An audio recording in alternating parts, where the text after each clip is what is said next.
नमस्कार, स्वागत है आप सभी का हमारे खास शो में। मैं हूं आपके साथ आशीष सिन्हा।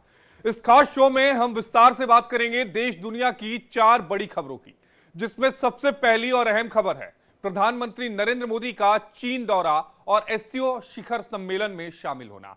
एक तरफ चीन में एससीओ शिखर सम्मेलन के लिए दिग्गजों का जमावड़ा लग रहा है, तो वहीं ट्रंप की टेंशन भी बढ़ी हुई है। क्या कुछ शिखर सम्मेलन में होगा, उस पर हम विस्तार से चर्चा करेंगे। दूसरी खबर है महायुद्ध की, जहां इजरायल जंग में पीछे हटना ही नहीं चाहता। इजरायल ने एक बार फिर से गाजा पर भीषण हमले कर दिए हैं। युद्ध की क्या स्थिति बनी हुई है वो भी आपको बताएंगे। इसके बाद तीसरी खबर देश की राजधानी दिल्ली की, जहां दिल्ली पुलिस के हाथ एनकाउंटर में एक बड़ी कामयाबी लगी है। एनकाउंटर में दिल्ली पुलिस ने किन शूटर्स को गिरफ्तार किया है वो भी आपको बताएंगे। और आखिरी खबर कुदरत के कहर की है, जिसकी वजह से पहाड़ से लेकर मैदान तक लगातार तबाही का जो मंजर है वो देखने को मिल रहा है।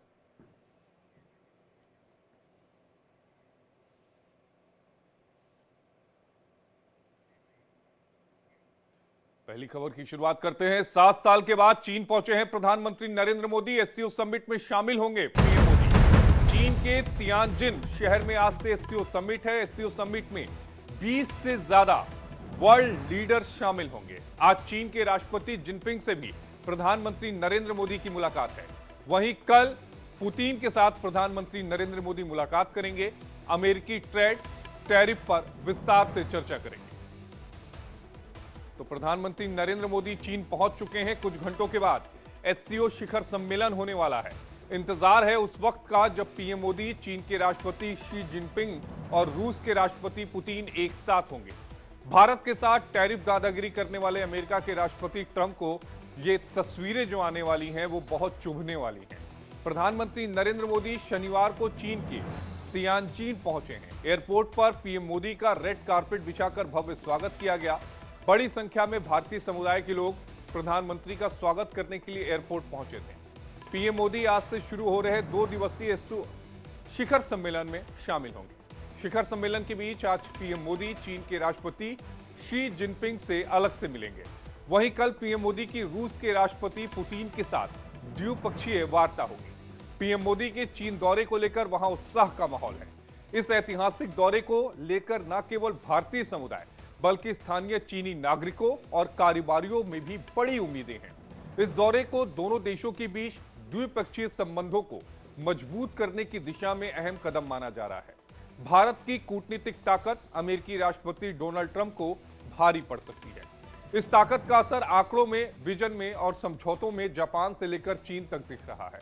बड़ी बात यह है कि भारत के साथ टैरिफ दादागिरी करने वाले अमेरिका के राष्ट्रपति ट्रंप को यह बहुत चुभने वाला है। 2 दिन के बाद जापान दौरे के बाद पीएम मोदी चीन पहुंच चुके हैं। अब पीएम मोदी रूस के राष्ट्रपति पुतिन और चीन के राष्ट्रपति शी जिनपिंग से एक मंच पर मिलने वाले हैं।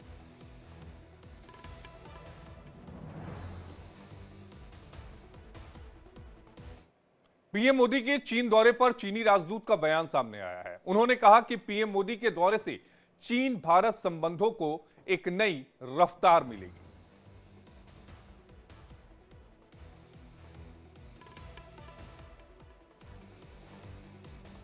सात सालों के बाद प्रधानमंत्री नरेंद्र मोदी की ये चीन की यात्रा है।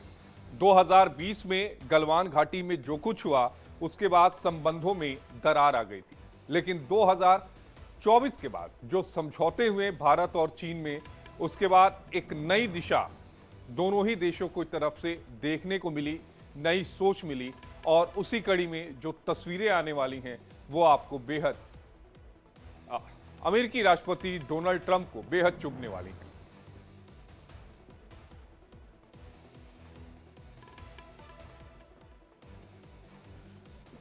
तो पीएम दौरे को लेकर चीन के राजदूत ने कहा है कि चीन भारत के संबंध और मजबूत होंगे।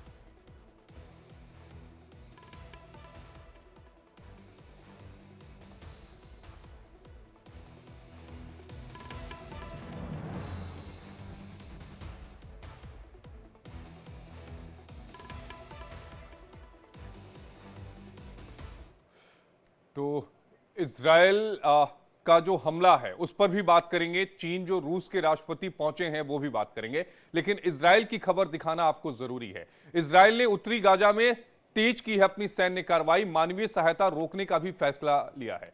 लगातार उत्तरी गाजा में इजरायली सेना कार्रवाई कर रही है, वो पूरी डिटेल आपको बताएंगे। तो इजराइल का यमन में एक बड़ा अटैक हुआ है, हमले में कई मंत्रियों के मारे जाने की खबर है। तो ये जो इजराइल का अटैक है वो बढ़ गया है।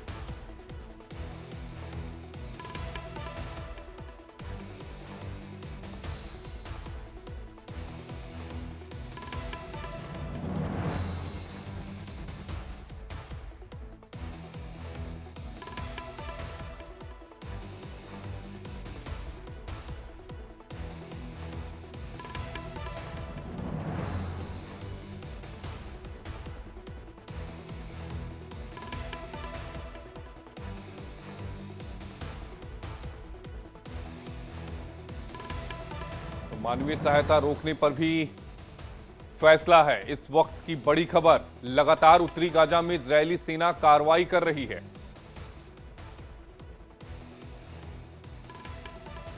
तो इजरायल ने उत्तरी गाजा में तेज की है सैन्य कार्रवाई, इस वक्त की बड़ी खबर आपके टेलीविजन स्क्रीन पर। इजरायल की तरफ से पहले ही कह दिया गया था कि वो गाजा में एक बड़ा सैन्य अभियान करने जा रही है। तकरीबन 1,30,000 के करीब इजरायली सैनी जो है वो गाजा में घुसेंगे। अगर गाजा की आप बात करिए तो 85% से ज्यादा हिस्से पर इजरायल का कब्जा हो चुका है। महज 15% हिस्सा जो है उसे फतह करना इजरायल की सेना को बाकी है। तो लगातार उत्तरी गाजा में अटैक जो है वो इजरायल की तरफ से किया जा रहा है। तो मानवीय सहायता रोकने का भी जो फैसला है वो लिया गया है। दरअसल राहत सामग्री जो वहां के लोग हैं उनको पहुंचाई जा रही है, उसे भी रोकने का यहां फैसला किया गया है।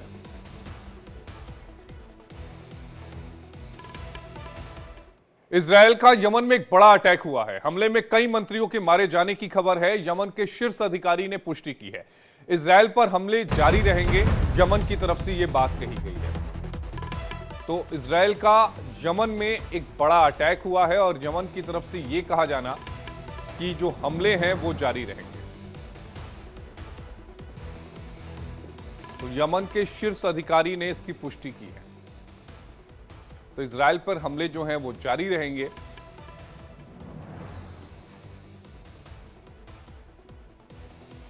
तो इजरायल का यमन में एक बड़ा अटैक जो है वो इस समय चल रहा है। हालांकि यमन की तरफ से भी पलटवार कहने की जो बात है वो सामने आ रही है।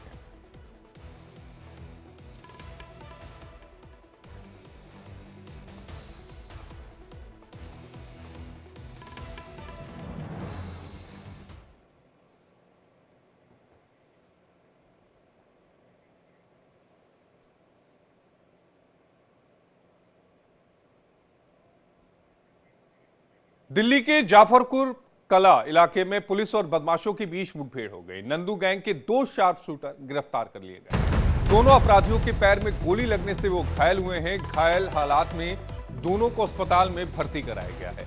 ये दोनों बदमाश एक व्यापारी के घर पर रंगदारी के लिए गोलीबारी करने के मामले में वांछित थे। दोनों बदमाशों के पास से हथियार और कारतूस जो हैं वो बरामद किए गए।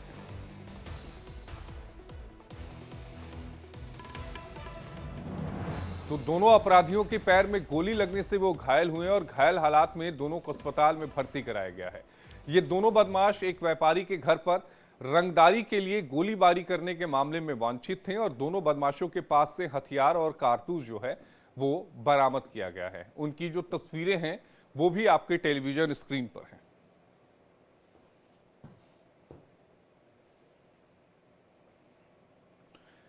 इस वक्त की बड़ी खबर आपके टेलीविजन स्क्रीन पर, दिल्ली में पुलिस और बदमाशों के बीच में मुठभेड़ हुई है। और इसी खबर पर ज्यादा जानकारी के साथ हमारे सहयोगी रजनीश फोन लाइन पर हमारे साथ जुड़ रहे हैं। रजनीश, इन 2 शार्प शूटर्स के बारे में बताइएगा, दिल्ली पुलिस के लिए कितनी बड़ी कामयाबी है ये बताइएगा, और ये नंदू गैंग कौन सा है? देखिए आशीष, ये जो 2 शार्प शूटर हैं इनका नाम है नवीन एलियस भांजा और अनमोल कोहली एलियस अश्वनी कोहली। ये दो जो शार्प शूटर, ये कपिल सांगवान एलियस नंदू गैंग और इनका जो सिंडिकेट गैंग है वेंकट गर्ग गैंग, इस गैंग के ये शार्प शूटर है। आपको ध्यान होगा कि 4 दिन पहले छावला इलाके में एक रियल एस्टेट कारोबारी के जो दफ्तर पर फिरौती के इरादे से गोलीबारी की गई थी, जिसके बाद लगातार पुलिस इसकी जांच कर रही थी। और कल यानी शनिवार को दिल्ली पुलिस की स्पेशल सेल ने इसी Nandu alias Kapil Sangwan plus Venkat Garg gang के 2 शार्प शूटर्स को गिरफ्तार किया था और कहा था कि जो छावला में फायरिंग हुई थी उसमें ये दोनों शामिल थे। और आज जो एनकाउंटर हुआ है, ये भी उसी रियल एस्टेट कारोबारी के घर पर फायरिंग करने के मामले में शामिल थे। और ये भी कपिल सांगवान एलियस नंदू प्लस वेंकट गर्ग जो गैंग है उसके शार्प शूटर हैं। आशीष, मैं आपको बता दूं कि ये जो दोनों शार्प शूटर हैं, नवीन और अनमोल, ये दोनों वेंकट गर्ग गैंग के शार्प शूटर हैं। वेंकट जी और वेंकट गर्ग अब दूसरे माफियाओं और क्रिमिनल्स गैंगस्टर्स को सप्लाई करता है। मतलब अगर किसी ने किसी का मर्डर करवाना है, किसी को गोलीबारी करवानी है, तो ये उसके सप्लाई करता था कि मैं आपको शार्प शूटर दूंगा, आप अपना काम करवाइए और मुझे इतने पैसे दे दीजिए। ये पूरा नेक्सस है कपिल सांगवान एलियस नंदू और वेंकट गर्ग गैंग का। जी, अगर बात की जाए नंदू गैंग की, तो नंदू गैंग दिल्ली एनसीआर में सक्रिय है, लेकिन नंदू गैंग का इतिहास क्या है रजनीश, कब से ये सक्रिय है? नंदू गैंग की बात कर ली जाए आशीष, तो नंदू गैंग तकरीबन 8 सालों से खासकर दिल्ली के बाहरी जो बेल्ट है, अलीपुर, रोहिणी, द्वारका या साउथ वेस्ट के इलाके, वसंत विहार के इलाके, धौला कुआं इलाके, नजफगढ़ के डिचाऊ कला, रोहिणी, अलीपुर, ताजपुर, ये तमाम एरिया ऐसे हैं जहां पे नंदू गैंग का वर्चस्व है। न सिर्फ इन एरियो में, बल्कि दिल्ली के तमाम जो दूसरे एरिया हैं वहां पर भी नंदू आए दिन जो है वो फायरिंग करवाता रहता है, जो है अपनी जो आपराधिक गतिविधियां हैं उसे अपने गुर्गों के जरिए अंजाम दिलाता है। जैसा मैंने आपको बताया, 8 से 10 साल हो गए इस पूरे गैंग को। और जो कपिल सांगवान एलियस नंदू है, वो इस समय विदेश में बैठा है और वो ही वेंकट गर्ग से संपर्क करके उसके शार्प शूटर्स को जो है हायर करता है, उसके बदले में पैसा दिया जाता है और वेंकट गर्ग के शूटर्स के द्वारा ही तमाम वारदातों को अंजाम दिलवाता है। जी, बहुत शुक्रिया रजनीश आपका जुड़ने के लिए। रजनीश हमारे सहयोगी हमारे साथ जुड़े थे, जो पूरी खबर पर विस्तार से जानकारी दे रहे थे। अब चौथी बड़ी खबर की भी बात कर लेते हैं, क्योंकि पहाड़ से मैदान तक जल प्रलय आया हुआ है। पिथौरागढ़ में भीषण लैंडस्लाइड का कहर देखने को मिला है। पहाड़ से टूटकर बड़ी बड़ी चट्टानें जो हैं वो गिरी हैं। लैंडस्लाइड से नुकसान की खबर हालांकि नहीं है, लेकिन भयानक मंजर देखकर जो लोग हैं वो सहम गए हैं। अब जरा इन तस्वीरों को देखिए, इतना बड़ा टुकड़ा पहाड़ का गिरकर सीधे नीचे की तरफ दरकते हुए पहाड़। ये तस्वीरें पिथौरागढ़ की हैं। जिसने भी इन तस्वीरों को देखा वो दहल गया। और देखिए, देखते ही देखते ये पहाड़ जो है वो दरकने लगे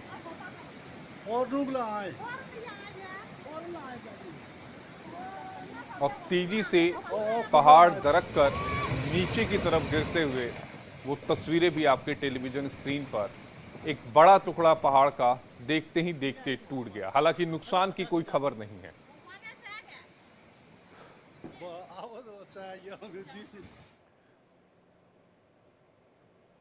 रामबन से तबाही की नई तस्वीरें सामने आई हैं। बादल फटने से कई मकान और दुकान क्षतिग्रस्त हो गए हैं। रामबन में तबाही और बर्बादी का जो मंजर है वो देखने को मिला है। रेस्क्यू ऑपरेशन जारी है, कई लोग अभी भी लापता हैं। और ये देखिए, एक बड़ा जो मलबा है वो टूटकर नीचे की तरफ तेजी से गिरता है और जो भी मकान उसकी जद में आते हैं वो बर्बाद होते हुए दिख रहे हैं। रेस्क्यू ऑपरेशन जारी है, लेकिन बर्बादी का जो मंजर है वो आपके टेलीविजन स्क्रीन पर। कई लोग हैं जो लापता हो गए हैं और मलबा तेजी से नीचे की तरफ गिरा है। ये देखिए, बिल्कुल सीधी जो भी मकान, चूंकि वहां बहुत सारी लकड़ियां हैं और लकड़ियां रंगीन हैं, इसका मतलब उसके नीचे मकान था। उन मकानों को तोड़ते हुए मलबा आगे की तरफ गया। कई लोग अभी भी लापता हैं, जिनको तलाशने की जो कोशिश है वो जारी है।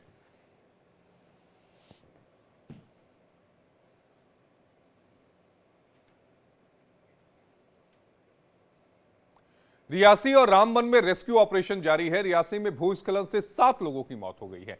रामबन में बादल फटने से 4 लोगों की मौत हुई है। रियासी और रामबन में कई लोग अभी भी लापता हैं। तो ये वो तस्वीरें हैं रियासी की और रामबन की। इन तस्वीरों को देखिए, पहाड़ के मलबे जो हैं वो टूटकर तेजी से नीचे की तरफ गिर रहे हैं और रास्ते में जो कुछ मिल रहा है उसे बर्बाद करते हुए अपनी एक नई राह बना रहे हैं। दरकते हुए ये पहाड़ चेतावनी है प्रकृति का, इसको समझने की भी जरूरत है। पहाड़ के दरकने की घटनाएं पिछले कुछ सालों में बहुत तेजी से हुई हैं। ऐसा नहीं है कि पहले पहाड़ दरकते नहीं थे, लेकिन अब पहाड़ दरकते भी हैं और तबाही भी मचाते हैं।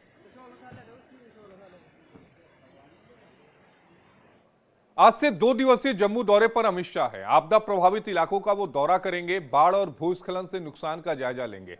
प्रशासन और सेना के साथ मीटिंग भी अमित शाह जो हैं वो करेंगे। तो जम्मू कश्मीर के डोडा में बारिश का कहर, बारिश के बाद कई इलाकों में भारी नुकसान भी हुआ है। रेस्क्यू ऑपरेशन में राहत और बचाव की जो टीम है वो लगी हुई है।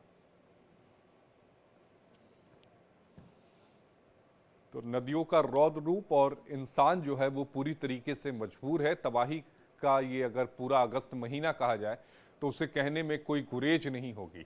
शहर शहर सैलाब है और अगस्त में ये मौसम का आपातकाल है।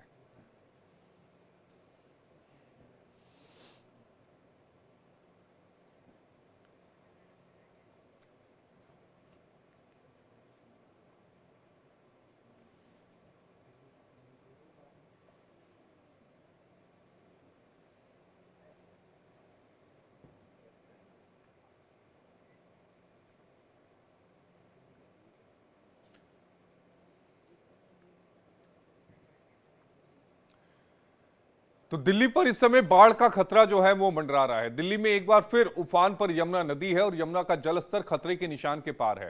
प्रशासन ने भी अलर्ट जारी किया है। इस वक्त की बड़ी खबर आपके टेलीविजन स्क्रीन पर आ रही है, लेकिन प्रशासन ने अलर्ट जारी किया है। यमुना नदी उफान पर है और कमोबेश देश के अलग अलग हिस्सों में हालात ऐसे ही हैं।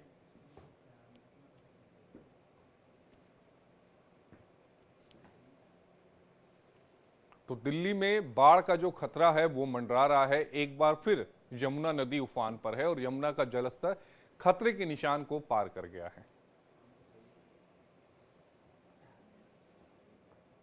तो एक बार फिर दिल्ली में यमुना नदी जो है वो उफान पर है। इस वक्त की बड़ी खबर आपके टेलीविजन स्क्रीन पर भी, और इन तस्वीरों को देखिए और समझिए कि दिल्ली में जल सैलाब आ रहा है।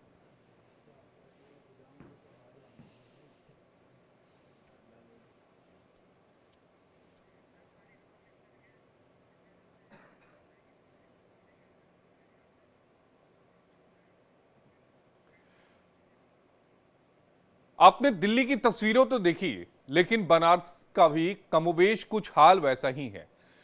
बनारस में क्या कुछ चल रहा है, वाराणसी और उसके आसपास के हिस्सों में पानी ने किस कदर तबाही मचाई है, या फिर गंगा खतरे के निशान से कितना ऊपर बह रही है, उस पर बताने के लिए हमारे साथ हमारे सहयोगी नित्यानंद हैं। नित्यानंद, अगर इस समय वाराणसी और आसपास के हिस्सों की बात की जाए तो गंगा के जलस्तर में बढ़ाव तो है, लेकिन शहर में कितना पहुंची हैं वो जरा बताइएगा।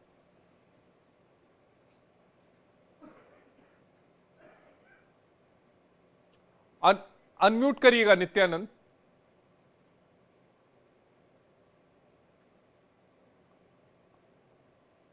अनम्यूट करिएगा, आपका माइक म्यूट है। वाराणसी के आसपास जो जनपद है उन जनपद की बात की जाए तो गंगा नदी का जो जलस्तर है वो चेतावनी बिंदु के पार है, जिसके चलते जो आसपास के स्थानीय लोग हैं, जो तटीय क्षेत्र के रहने वाले लोग हैं, उनको काफी समस्या हो रही है। हमारी मौजूदगी इस वक्त वाराणसी के शास्त्री घाट पर है। मैं आपको तस्वीरों के माध्यम से दिखाना चाहूंगा। आप देख सकते हैं, ये जो मोरना नदी है, मोरना नदी की उफान पर, इनके चलते जो आसपास के स्थानीय लोग हैं उनको काफी समस्या हो रही है। मगर जो वर्तमान में जलस्तर है उसमें 2 सेंटीमीटर प्रति घंटे की रफ्तार से गिरावट देखने को मिल रही है। आप सामने देख सकते हैं, सामने ये मंदिर है जो कि आधे से ज्यादा जलमग्न हो चुका है। इसके साथ ही जो यहाँ के तटीय क्षेत्र के लोग हैं वो वर्तमान में तो पलायन कर चुके हैं। लोगों को राहत शिविर भेजा गया है। इसके साथ ही बात की जाए लोगों के आवागमन की, क्योंकि कुछ मकान अभी भी बाढ़ के जद से बाहर है, मगर रास्तों पर वहाँ पे जलभराव हो चुका है, जिसके चलते जिनका आवागमन हो रहा है वो नाव के माध्यम से हो रहा है। आप देख सकते हैं यहाँ पे सुरक्षा व्यवस्था की बात की जाए तो एनडीआरएफ और एसडीआरएफ की टीम और भी नदी की लगातार गश्त कर रही है। इसके साथ ही नाव का संचालन कराया जा रहा है लोगों के आवागमन के लिए। और आप एक और तस्वीर मैं आपको दिखाना चाहूंगा, 2 सेंटीमीटर प्रति घंटे की रफ्तार से जो जलस्तर है उसमें गिरावट हो रही है, जिसके चलते आप ये देख सकते हैं कल तक इस स्थान पर नित्यानंद, ये जो तस्वीरें आप दिखा रहे हैं ये गंगा नदी की तो नहीं, ये वरुणा की नजर आ रही हैं। बिल्कुल बिल्कुल, ये वरुणा नदी का शास्त्री घाट है। हमारी मौजूदगी इस वक्त शास्त्री घाट पे तस्वीर है जो आप देख रहे हैं, शास्त्री घाट की तस्वीरें हैं। ये जो आप देख सकते हैं 2 सेंटीमीटर प्रति घंटे के रफ्तार से जलस्तर है जो कम हो रहा है, इसके चलते जो नदी है अब पीछे की ओर बढ़ रही है। इसके बाद लोगों को इसको देखते हुए राहत काफी मिल रही है। लोगों का ये कहना है कि जल्द से जल्द ये जो जलस्तर है वो समान हो जाए, ताकि जो आम जनजीवन है वो एक बार दोबारा से सुचारू रूप से शुरू कर दिया जा सके, लोगों का जो रोजगार है उससे भी दिक्कत ना हो। बात की जाए गोदा नदी के किनारे जब लक्की घाट हम पहुंचते हैं तो लक्की घाट एक मुस्लिम बहुल क्षेत्र है जहाँ पे 1000 से ज्यादा मकान जो बुनकर समाज है उनके हैं। और उस स्थान पर लगभग 2 साल तक जो है वो जलभराव हो चुका है, जिसके चलते उनका जो रोजगार है वो पूरी तरीके से ठप है। लगभग 1.5 महीने से ज्यादा हो चुका है जब उनका जो लूम की मशीनें हैं उनका काम है बंद है, जिसके चलते लोगों को रहने और उनके रोजी रोजगार में जीवन यापन जो उनका दिनचर्या है इसमें भी काफी फर्क पड़ा है। रोजगार न होने की वजह से लोगों को आर्थिक तंगी भी झेलनी पड़ रही है। बहुत शुक्रिया नित्यानंद आपका जुड़ने के लिए। हमारे सहयोगी नित्यानंद हमारे साथ जुड़े थे जो पूरी खबर पर विस्तार से जानकारी दे रहे थे।